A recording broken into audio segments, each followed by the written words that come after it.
CID department, crime department अत्यंत active असणार आहे.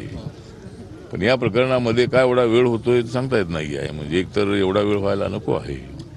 माननीय मुख्यमंत्री देवेंद्र फडणवीस यांनी सुद्धा हाऊसमध्ये नागपूरच्या जाहीर केलेलं आहे. आणि फक्त जी प्रॉपर्टी आहे ती प्रॉपर्टी जप्त होऊन चालणार नाही आहे. तर मला वाटतं की जे सूत्रधार आहेत त्या सूत्रधारांना पकडणं अत्यंत आवश्यक आहे. जे 4 आरोपी पकडलेले आहेत आणि बाकीचे 3 आरोपी जे आहेत त्या 3 आरोपींना एवढा वेळ लागतो आहे ही बाब चांगली नाही आहे. आणि पोलिसांनी कोणाच्या दबावाखाली काम करू नये. त्यांनी हे जे प्रकरण आहे ते अत्यंत सिरियस आहे, गंभीर आहे.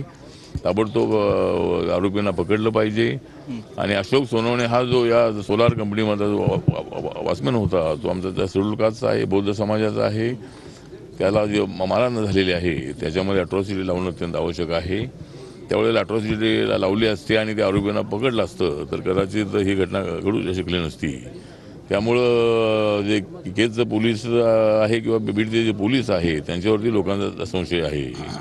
त्यामुळं पोलिसांनी मला वाटतं की अशा पद्धतीनं हे एवढं सिरियस प्रकरण असतानाही त्यामध्ये लक्ष देणं अत्यंत आवश्यक आहे.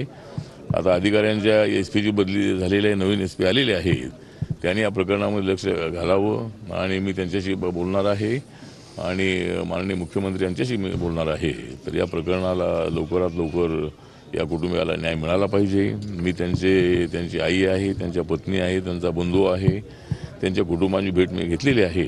आणि रिपब्लिकन पक्ष जो आहे हा या प्रकरणामध्ये या कुटुंबियांच्या पाठीशी ताकदीनं उभा राहील आणि या कुटुंबाला न्याय मिळालाच पाहिजे अशा पद्धतीची आमची मागणी आहे. काय तुम्ही नेमकं मागणी करताय?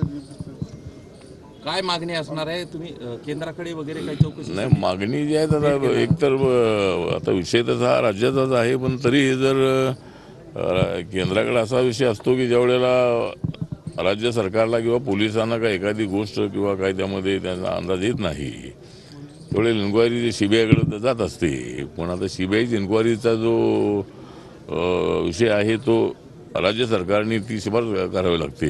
पण तरीही अमित शहा हे गृहमंत्री आहेत किंवा गृह मंत्रालयाशी मी संपर्क साधणार आहे आणि गृहमंत्र्याच्या अगोदरही मी माननीय मुख्यमंत्र्यांना सांगणार आहे. आणि या प्रकरणामध्ये लोकांच्या संतप्त प्रतिक्रिया आहेत आणि आरोपी लवकरात लवकर पकडले पाहिजेत आणि जो कोणी सूत्रधार असेल त्या सूत्रधाराला लवकर पकडलं पाहिजे. पण मला या गोष्टीचं आश्चर्य वाटलेलं आहे की एवढे